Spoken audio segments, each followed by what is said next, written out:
Hi friends! Thanks for tuning in. If you like this video, please give it a like, comment below, and take a moment to subscribe to our channel. Saint-Jean-sur-Richelieu is a charming city in the Montérégie region of Quebec.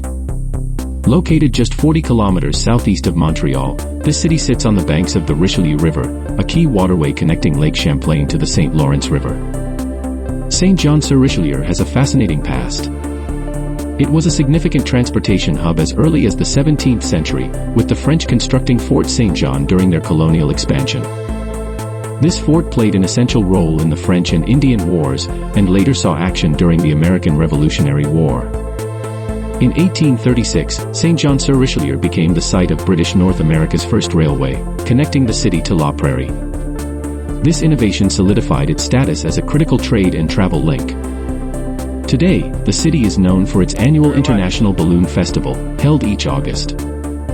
This vibrant event fills the skies with colorful hot air balloons and draws visitors from far and wide. Whether you're exploring its rich history, enjoying the views along the Richelieu River, or taking part in the International Balloon Festival, Saint-Jean-sur-Richelieu offers a mix of cultural heritage and modern attractions.